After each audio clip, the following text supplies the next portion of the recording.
So, we have been discussing different aspects of yoga, and this is the concluding session.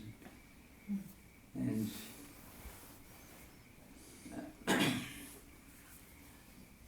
course, weather is changing. That could be one reason why not many are able to come.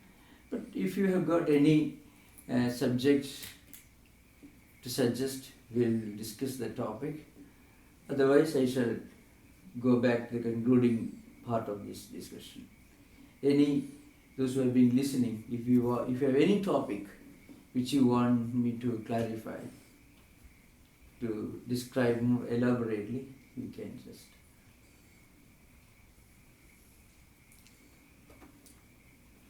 I've been discussing the 4 aspects of yoga. The path of philosophical inquiry, which is called Jnana Yoga, and the path of devotion to a personal God, Bhakti Yoga, and the path of action, the method of unselfish action, which is technically called Karma Yoga, and the path of psychic control, which is called Raja Yoga. There are a few more aspects to be dealt with on Raja Yoga and Bhakti Yoga. So, if you have no special topics for clarification, I shall go back to the subject. Now, one point which Swami Vivekananda makes clear in his yoga lectures is this. He says yoga helps you to speed up our evolutionary process. Now, as a prelude to this statement, may I state before you a very important historical truth, that it is Swami Vivekananda who brought this concept of yoga to Western world. This is a very important aspect of any discussion on yoga that we engage in America. Because the very concept of yoga was introduced to modern Western world by Swami Vivekananda during his lectures in the last decade of 19th century, from 1893 onwards. Swamiji worked almost for 4 years here, and during the course of his writings and his speeches and lectures, he dealt with different aspects of yoga, all the 4 yogas. And during his conversations and lectures, one important point that he mentions is that yoga speeds up the evolutionary process. He says, see, biological evolution or evolution at the physical level has come to an end now. Now you cannot evolve further. There is no scope for any further evolution. In fact, he is referring to Darwinian concept of evolution. No, that he neither fully accepts it nor rejects it. But in relation to that concept, he says, the process of evolution at the physical level, at the biological level, is now completed. There is no scope for going beyond the present level. Now, but there is another kind of evolution and progress, and that is at the cultural level, at the value level. Because as human beings, we are all the same from a physiological point of view. But from a cultural point of view, spiritual point of view, we are entirely different. We belong to different levels of evolution. So Swamiji says the entire humanity can be divided into 4 groups. Those who are prone to action, and those who are of a contemplative type, philosophically, of a more advanced type, and then those who are more of a more interested in deep thinking, and then those who think that spiritual life is not possible without focusing on a personal God, a created God. So these are the four aspects of yoga which he calls. So the entire humanity, not only spiritual seekers, the whole of humanity can be divided into these four categories. There is nobody in the world who doesn't belong to one of these four categories. And these four yogas are meant for the entire humanity. So when he explains this, his first statement is that a human being is potentially divine. This is the true nature of human being. The human being is not a biological or physical or psychophysical mechanism. Is or she is beyond, is something other than, something beyond the psychophysical mechanism. This body is only a vehicle, just a most insignificant part of the whole of human mechanism. The body belongs to a higher reality, which he calls soul, which he calls Atman, using the Sanskrit term, which he takes from the Vedic or Upanishadic texts. So human being is nothing but a soul with a body. That's what it is. A soul which owns a body. And this body is subject to change. But the soul remains eternal. So all the human beings, the 7 billion human beings are 7 billion reflections of this Atman, of this consciousness, this reality.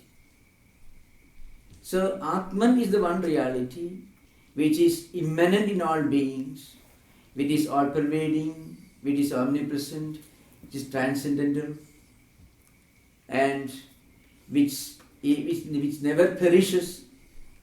It doesn't have a beginning, therefore it can never have an end. It is eternal. But this body comes and goes. So body is just a reflection. This electricity is all pervading. Maybe this bulb is one mechanism through which it expresses. Then depending upon the medium through which expresses, its quality, its utility changes. So that's one point. Second point is, the entire purpose of human life is to manifest, to fully express this reality. So the first point is that his own sentence is man is potentially divine, means man or woman, human beings are potentially divine. So one important point is, there is no distinction between God and man, you can say. Extending further, and in his more forceful rhetoric style, Vivekananda said in later years that man is God himself.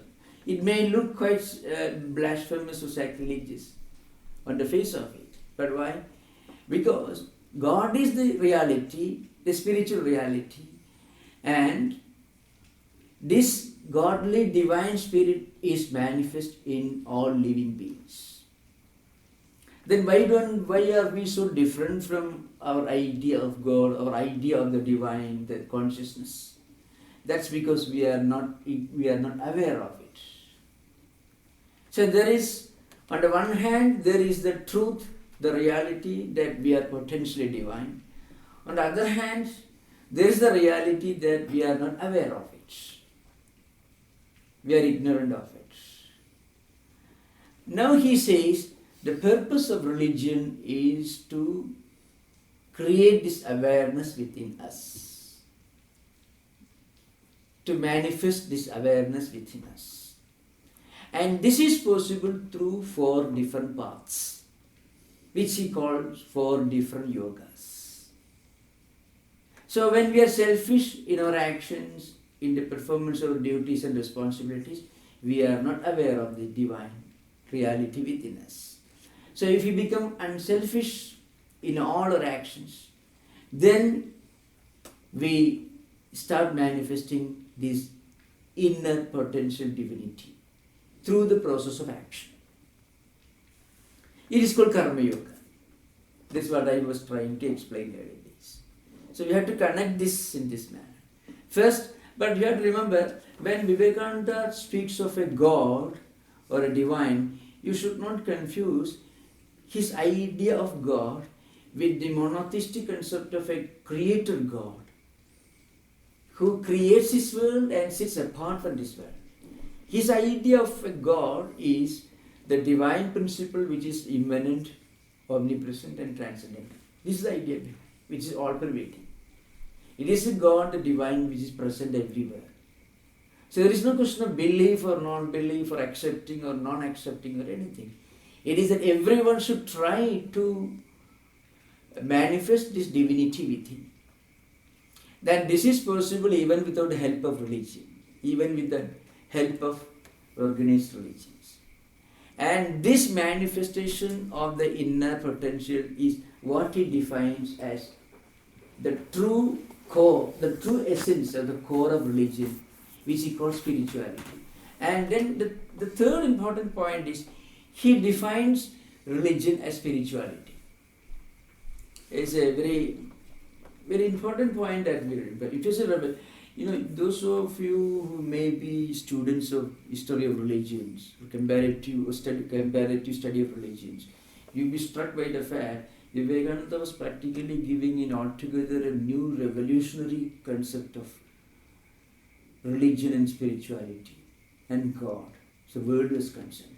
So far the Vedantic tradition is concerned, Swami Vivekananda was just giving a modern interpretation of the ideas enshrined in the ancient Vedantic texts like the Upanishads, Gita, Vedanta, the works of great Shankaracharya, the great commentator, and so on.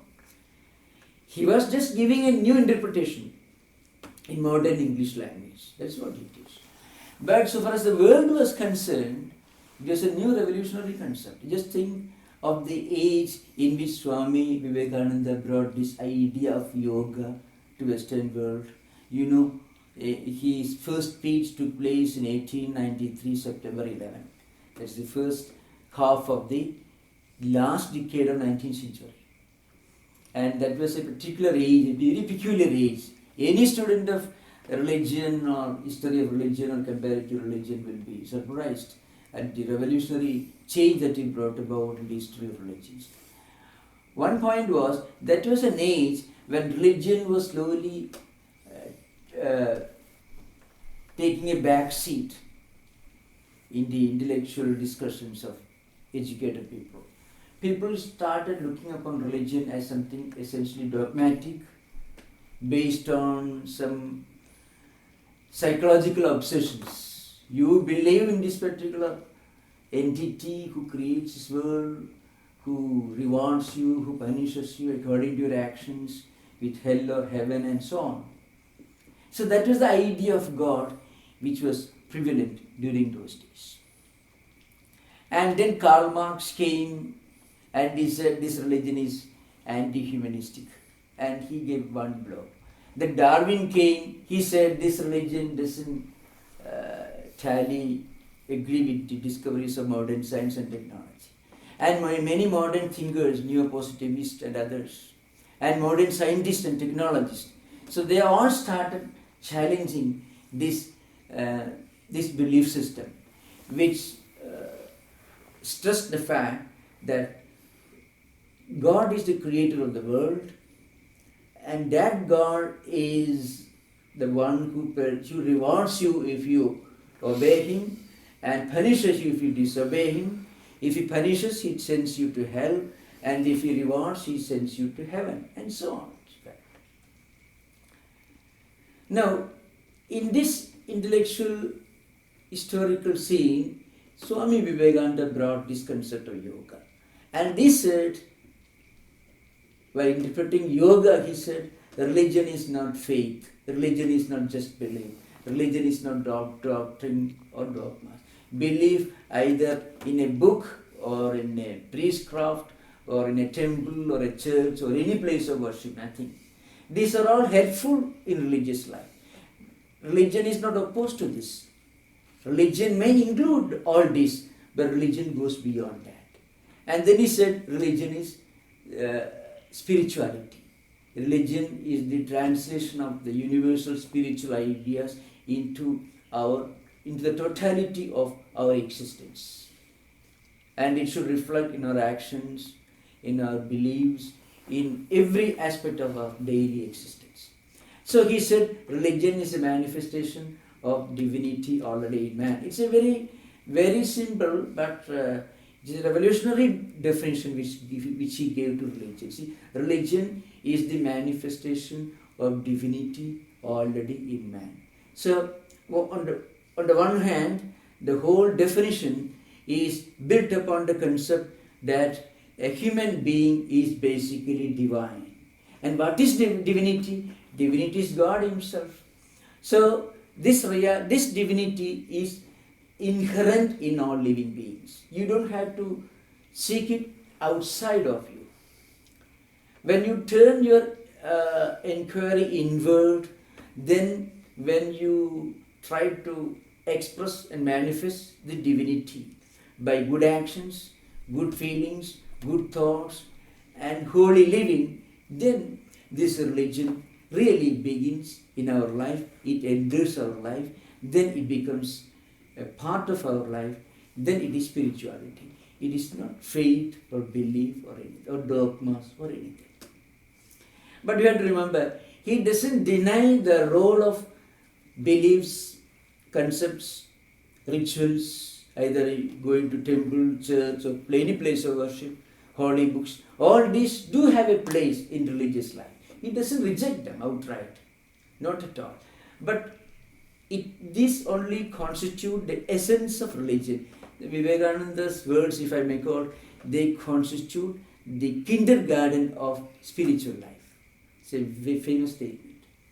So doctrines, beliefs, ideas, concepts, rituals, conventions, customs, all. They all are necessary, but they constitute only the beginning, the kindergarten of spiritual life. One should go beyond this. Now, and then he said,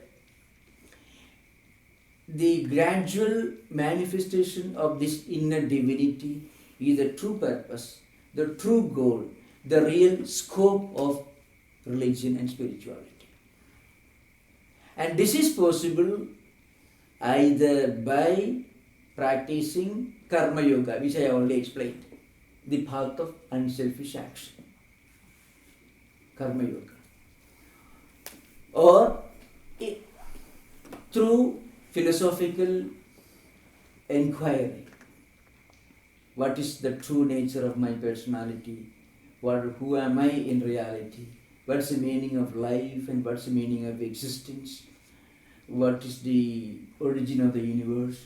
So one could make this inquiry through meditation, through introspection, through deep thinking. One could go ahead with this inquiry. And then he or she will realize that we are something beyond this body, beyond these psychophysical mechanisms. We are the all-pervading, immanent spirit. This he called Jnana Yoga, the path of wisdom, philosophical inquiry. And then we have got the Bhakti Yoga. So this inner divinity can be brought out, it could be expressed by following the doctrines and teachings of great religious teachers with devotion.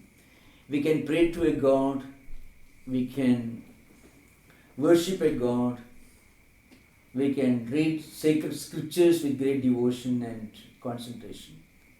That is also one path. But then this should be done with a definite view in mind. That is, the God that we are praying to is in fact the omnipresent reality. He is not just one who creates this world and sits apart from the world. He is the one who is omnipresent, immanent, everywhere. And this he calls the path of devotion, which is technically called the Bhakti Yoga. So, and remember, in all religious traditions, these ideas can be found. In every religious tradition, all these ideas can be found. There may be some ideas also, narrow-mindedness or dogmatic ideas may be found, but Swamiji says they are only aberrations, they are only deviations they are only the exceptions. But in reality, in all religions, you can find this path of wisdom, path of unselfish action, and path of devotion. And the fourth yoga that he interpreted was the path of psychic control. It's called Raja Yoga. By practicing some general and specific disciplines, inner and outer disciplines, external and internal disciplines, one can practice spirituality. One can bring out this inner potential, inner divinity. And while describing this, he spoke about the 5 specific disciplines and 5 general disciplines.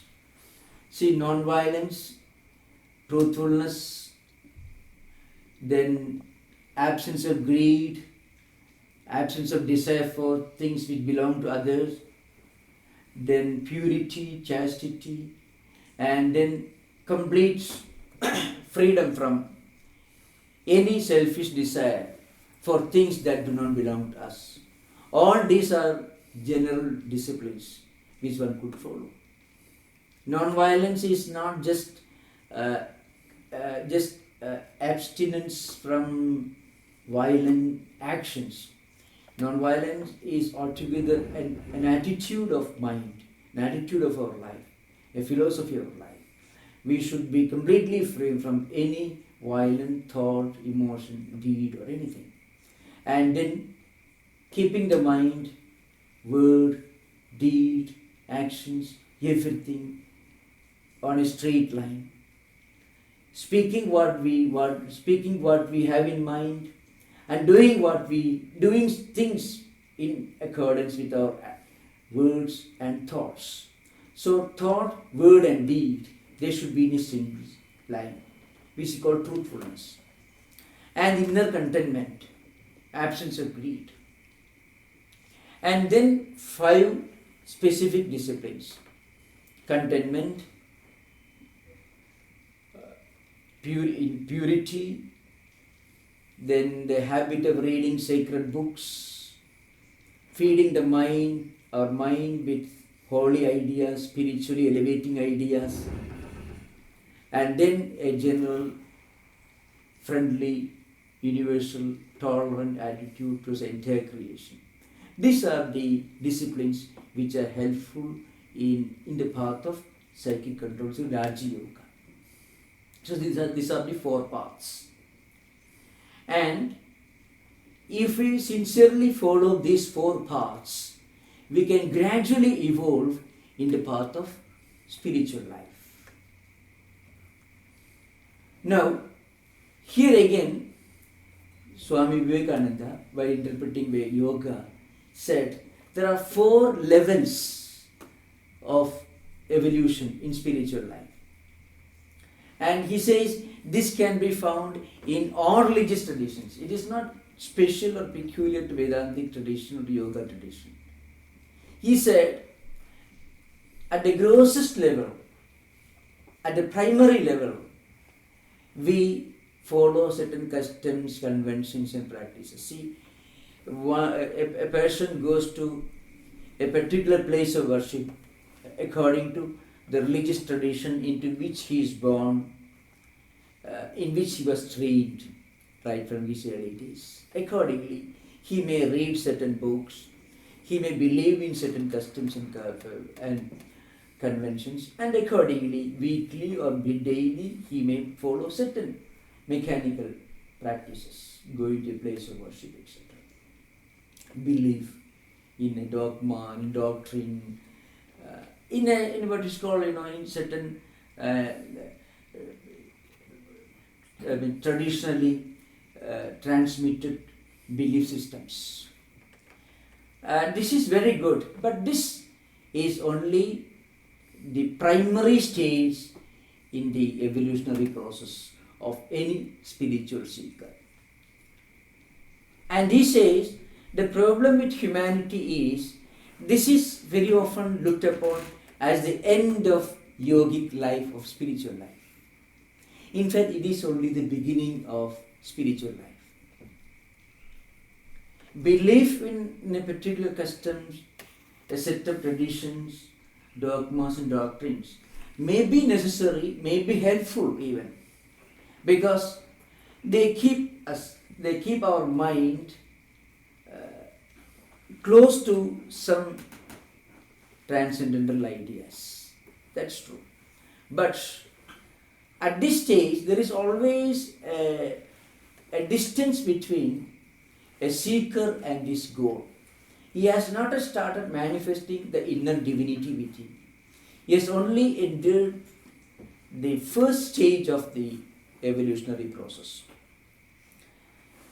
So, this is what he calls, it's all rituals. So, rituals constitute the primary stage. And then he says mythology. Mythologies are mostly stories and legends, many of them without any historical proof or background, and some of them may have grains of truth in them. Legends which gradually develop in societies, in cultures, and different religious groups, which many people believe blindly, many people do not, of course. Now, Swamiji says mythology is only an attempt to justify rituals. There is also a bit of truth in that, but mythology again is only an attempt to reach a higher goal. It is not the end of the journey, it is only an attempt to reach a higher goal. And this says, at the level of rituals and mythology, there can be no unity between different religious traditions. You can very easily see. See, depending upon our religious belief, people go to different places of worship. Legends and stories and mythologies also normally develop around the customs and rituals that we follow. At the third stage, just still higher stage, Swamiji says there are many common spiritual ideas found in all religious spiritual traditions. And this is the stage of philosophy. When you reach the level of the third level of philosophy, you can find there are many common philosophical ideas in all religious traditions. Many ideas which are common to all religious traditions and belief systems. See, ontologically we conceive of a supreme being who is absolute reality. And also there is an ethical framework that we evolve that help us to realize this ontological reality.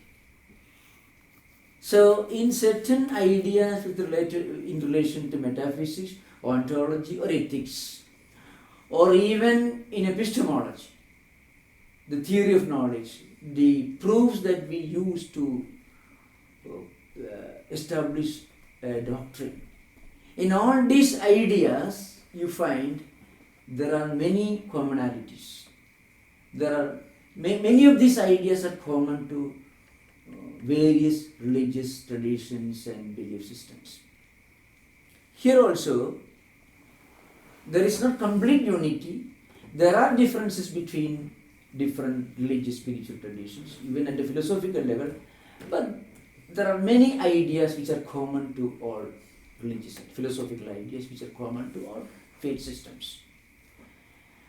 Now, beyond philosophy, there is a still higher stage, the fourth stage, which is the stage of experience.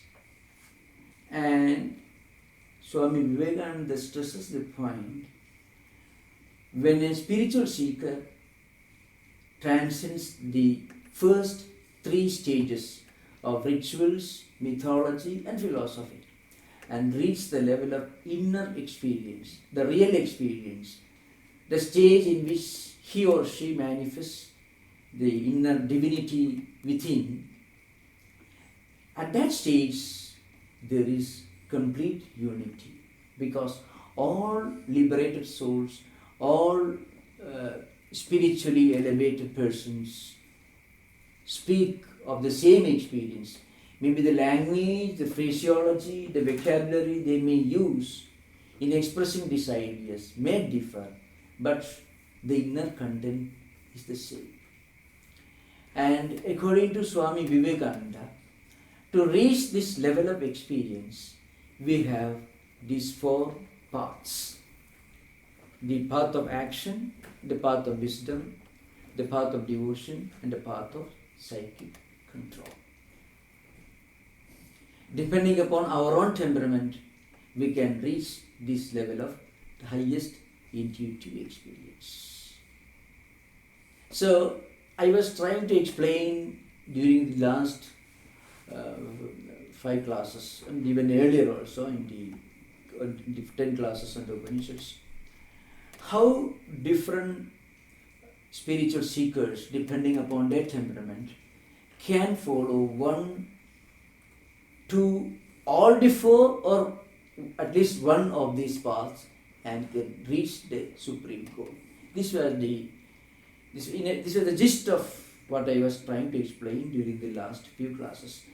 Now, if you have got any further clarifications, you can ask. Otherwise, we will conclude the class. This is the last session of this class. So, because we have already covered all the topics that we had planned to cover. If there is any subject for discussion, you can put forward some ideas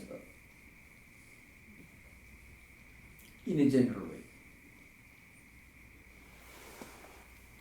Swamiji, could I ask you, regarding karma yoga, how does karma yoga by itself, without bringing in a divinity,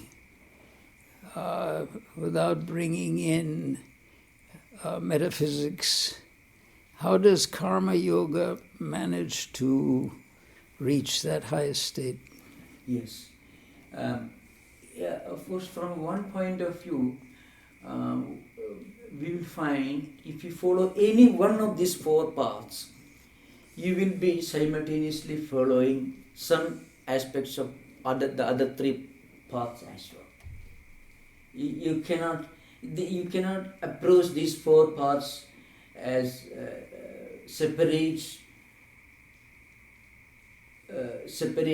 totally separate paths leading to the same goal. They are not watertight compartments. So when we follow the path of karma, for example, the path of selfless action, we will have to learn the method of or the philosophy of selfless action from some source, and that will overlap with the path of philosophy, no doubt about it. Why should we be selfless in this world? The question arises. Vivekananda discussed this point. In fact, he devotes a lot of his writings to this topic. What is the foundation of selflessness in life? And then interestingly, he makes a comparative study of different schools of thought which are prevalent during his times, and he takes up this subject of utilitarianism according to J.S. Mill, John Stuart Mill, Jeremy Bentham and others, European thinkers. Now, J.S. Mill says that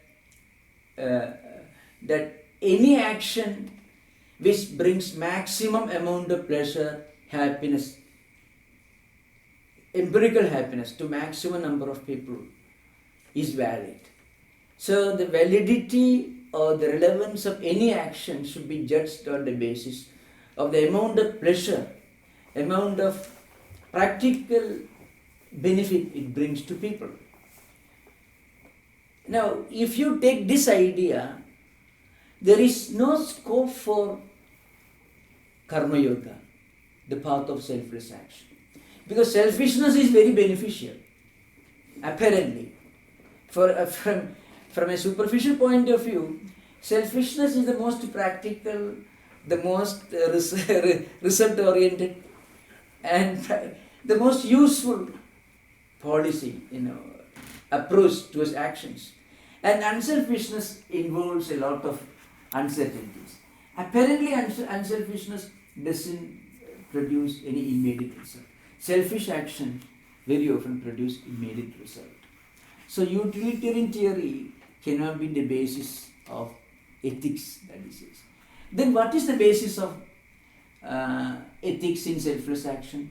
So Swami Vivekananda says that it is the fact that reality is one. Humanity is one spiritual entity. The entire humanity is one spiritual family. Therefore, if we are selfish and if our selfish attitude hurts another person, we are thereby hurting ourselves. Because humanity is one. The entire humanity is one spiritual family. It is a divine principle, the consciousness itself. Basically, consciousness is present in all living beings, not only in human beings, even entire the animal creation, even nature. According to Upanishadic philosophy, not only human beings, so the animal kingdom, even the planets, the trees, the mountains, valleys, all these are the manifestations of divine. Not that they are God. Please don't misunderstand. Upanishads do not say tree is God or mountain is God or river is God. What it says is all these phenomena exist because of the supreme consciousness. Because there can be no existence independent of the supreme reality. So, in one of the most celebrated Rigvedic mantras, in Prithvi Shanti, Antariksham Shanti, Dhyau Shanti, and you can find let the earth, the heavens, the skies, and in some other mantras, in the moons, and the stars, and the sun, let all of them be peaceful. Let the entire humanity be peaceful. Let the whole animal kingdom be peaceful. Let the forest, mountains, the constellation of stars, the sky, everything be peaceful. All these manifest and they express the divinity of one supreme consciousness. These such mantras, such hymns and prayers you can find in the Vedic literature. So, the path of selfless action, karma yoga, is closely linked to the idea that existence is one. Spiritually one. So, the idea that the entire existence is one spiritual entity is related to philosophy. It is related to the path of Jnana Yoga. That is the very basis of Jnana Yoga.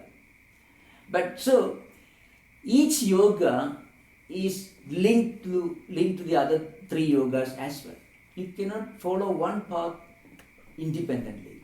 But depending upon the temperament of spiritual seekers, he or she can follow one of the four paths. Because in all of us, there is one characteristic which is the dominant characteristic. See, some people are more oriented towards action. They may have philosophical ideas, they may have devotional ideas, they may have ideas which make them suitable for other paths also. But this particular idea, this particular temperament is the dominant characteristic of an individual. That is, he is or she is more action oriented. In that case, that person can follow Karma Yoga. So Karma Yoga can never be completely separated from other three yogas. Again, a person who follows unselfish action, the path of unselfish action, selfless action, naturally will be contented. See, discontentment or anxiety, dissatisfaction, all these are related to our strong desire, obsessive desire for the result of our action, and too much attachment. So, a person who follows the path of action, in reality, he detaches his mind from any unselfish motive or desire. So he becomes calm and quiet. And this tranquility of mind is an integral part of the path of Raja Yoga, the path of psychic control. So the path of Karma Yoga is linked to the path of Raja Yoga also. Not different. Again, many of the great men who practice unselfish action are great devotees. Not all of them. Buddha did not believe in God. He was perhaps one of the greatest practitioners of Karma Yoga the world has seen. He did not believe in a God or anything.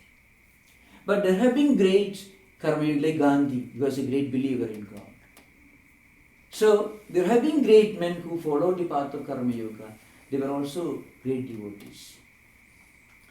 And at the same time, they also displayed in their character the calmness, the equanimity of a person who follows the path of Raja Yoga. And also they had some strong philosophical convictions which are the predominant characteristics of those who follow the path of Jnana Yoga. So in other words, all these paths are interlinked. The one distinguishing factor is that a seeker may have one particular characteristic which is dominant in him. Either he may be inclined towards the path of devotion more than any other paths, or he may be inclined towards the path of wisdom, or the path of psychic control, Raja Yoga, or the path of unselfish action. Any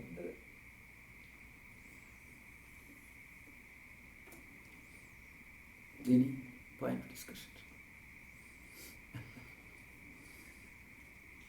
Now, there is a special reason why I refer to Swami Vivekananda, because the very idea of yoga and Vedanta was introduced to the Western world by Swami Vivekananda. The very idea of the universalism of spirituality, religion, all this originate from that time. That's why I stress this point. So I thought this is a concluding session, so I thought it is very appropriate if we could conclude the last session with some references to Swami Vivekananda's contribution.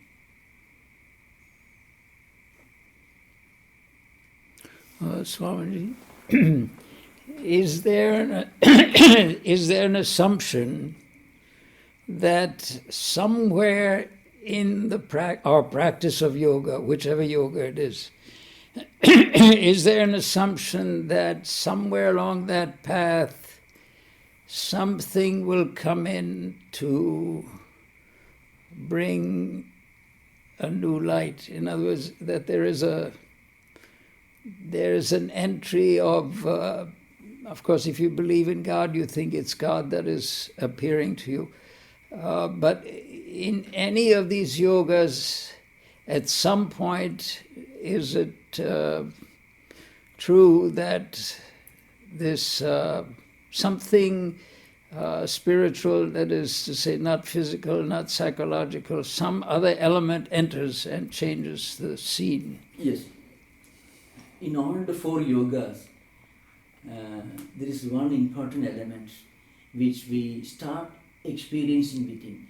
That is a sense of inner contentment. It is called in Sanskrit, very technical word is santosha, which actually means a kind of all-pervading, inexplicable, inner sense of contentment. You feel that you are on the right track, and you feel you have achieved something which you cannot achieve at the empirical level through any of these worldly means. It is not satisfaction. Satisfaction is related to achieving something which is peripheral, which we may lose next day. You may want to buy something. If you buy that, you get satisfied.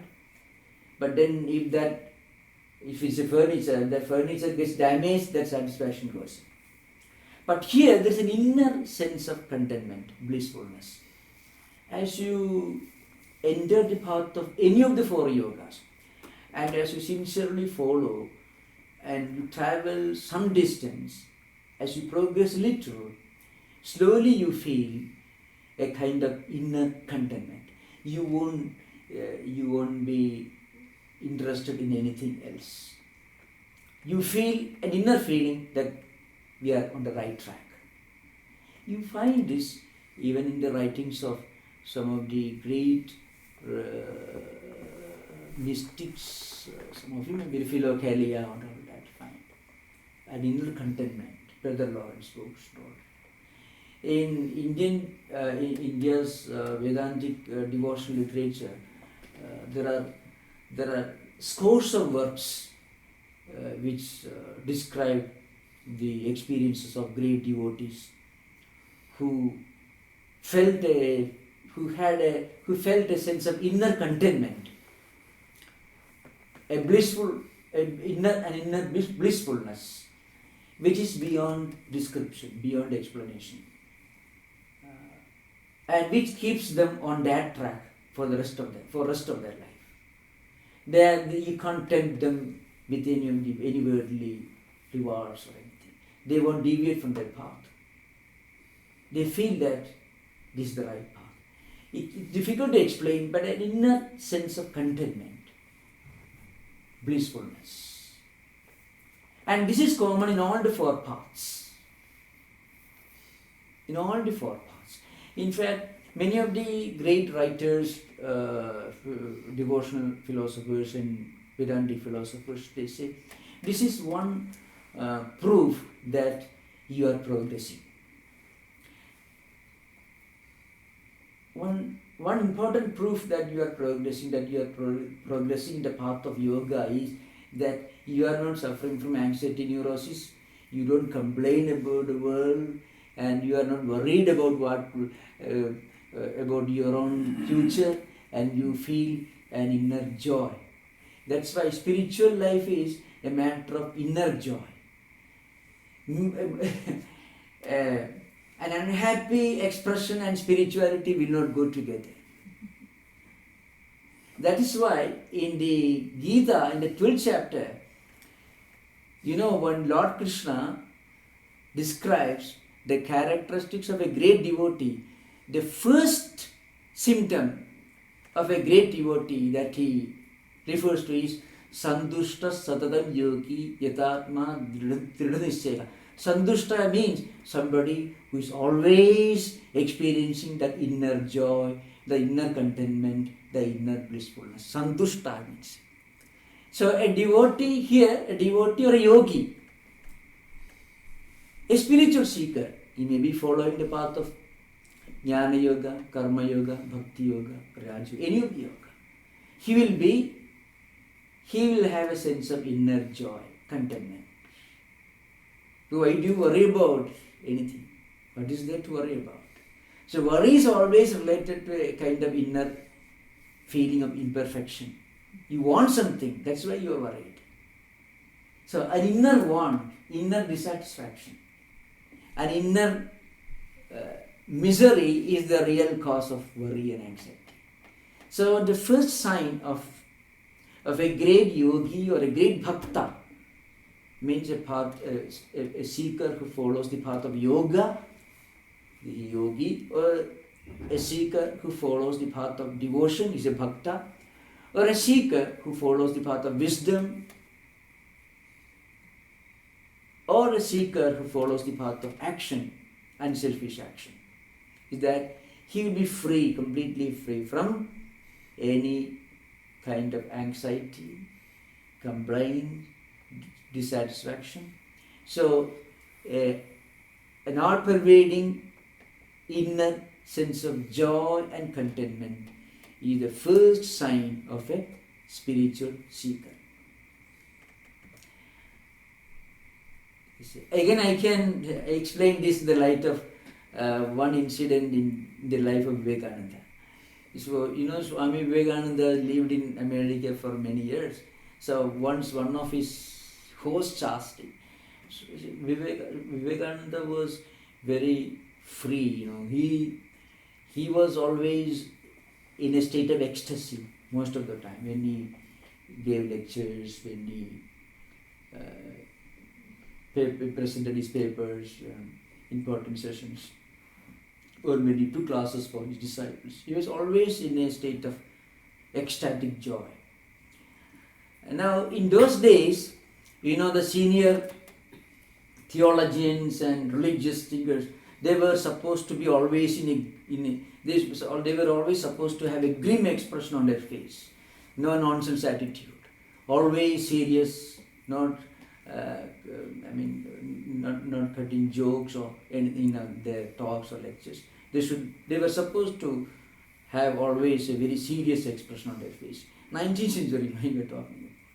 That is the tradition in those days, senior theologians and religious leaders. So somebody asked Swami Vivekananda, why are you always... Then Swami Vivekananda said, I feel pain only when I have some stomach problem. He said, because there is no other need for me to feel miserable. A true spiritual aspirant need not feel miserable. He always feels a kind of inner joy, inner satisfaction, inner blissfulness. It is not the childish happiness or mirthfulness of an ordinary person who gets something and who is happy about it. No. It's the inner blissfulness, joy or happiness or contentment. It's a total philosophy of life. It is not a feeling, it is a total philosophy of life, an attitude of life. This is the first sign that all great spiritual seekers experience as they progress for some distance in any of the four paths.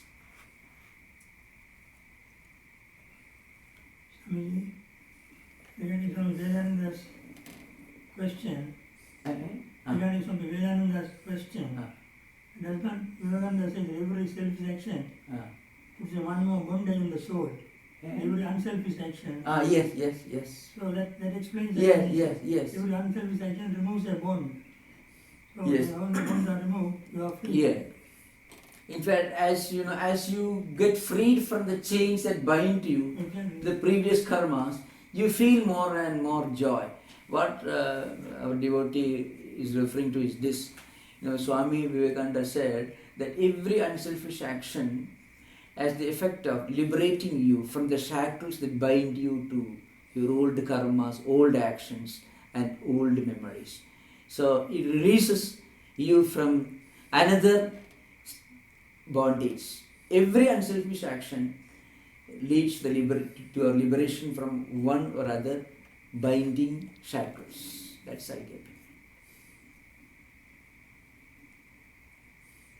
And as you get released from this bondage, its outer expression is that you feel an inner joy or happiness or blissfulness. which in fact it is this blissfulness which all of us are seeking. Where when people go for entertainments, they are actually trying to get a little of this joy or this inner contentment. Only they are knocking at the wrong door. They are ringing the wrong number. That's all. So if you go to watch a football game to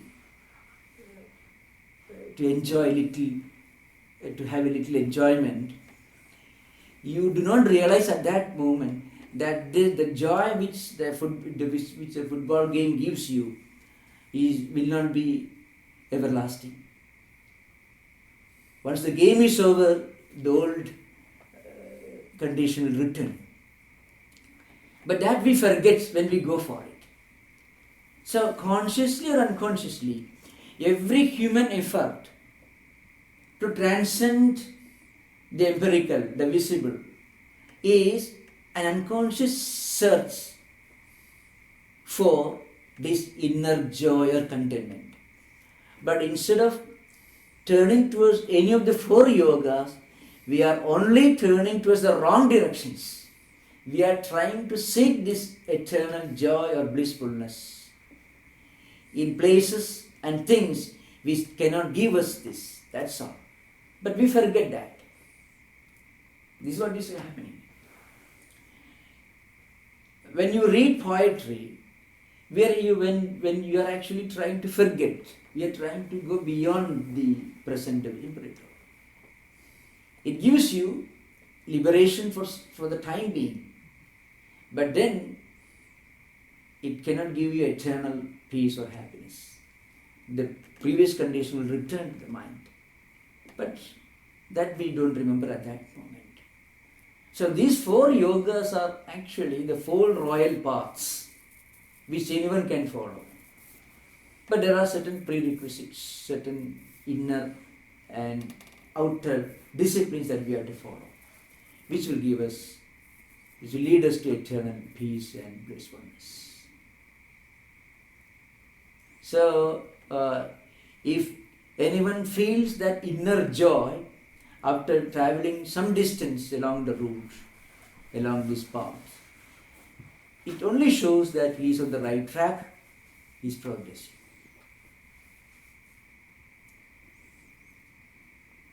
So we can conclude now? One more question, Swami. Okay. What, in this system of yoga, then, what, when one says God in terms of bhakti yoga, what is the definition, or the most general definition of God, or what is the that the word God refers to specifically? Yes. And in fact, this definition comes in Ramanuja's Advaita philosophy. The God in the qualified non-dualistic system, God is defined as the embodiment of all auspiciousness, all that is great, sublime, beautiful, sagala, kalyana, guna, niti in Sanskrit is called, means repository. A repository for all that is auspicious, grand, great, beautiful, and sublime. A God who listens to us, who is merciful to us, whose compassion is universal, who has a soft corner even for those who do not even accept Him. Vedantic God is not very particular that you should pray to Him. If we lead a good life, that God listens to you. That is the uniqueness of this, because He is all compassionate. So that's why in that bhakti tradition there is a statement in Sanskrit, Bhavagrahi Janardana. Janardana is one of the synonyms of God. Bhavagrahi means the one who understands your mind. What is going on in your mind? If you are sincere, And if we try to lead a good virtuous life, then then we have entry to God's kingdom. He opens his doors. All people, even those who do not believe, who do not proclaim do not profess their faith or belief in that particular God, if that person lives a virtuous, spiritual life, that God is mercy. So that God is defined as the all-merciful, all-compassionate repository of all conceivable auspicious characteristics and qualities and attributes. That is the definition. That is the definition you find in Ramanuja's work. Ramanuja was a great philosopher who is the exponent of qualified non-dualistic system of philosophy, which is technically known as Visishta Advaita, one school of Vedanta. The most popular school after Advaita, after non-dualistic school, is this qualified non-dualistic school. It's called Ramanuja's Visishta Advaita philosophy. But God is defined as universal in compassion, in mercy, in kindness, and repository of all auspicious qualities and characteristics. We conclude with this. So I'm very happy to being able to share my views with all of you. Thank you. Namaskar. Om Shanti Shanti Shanti Hari Om Tat Sat. Sri Ramakrishna Order.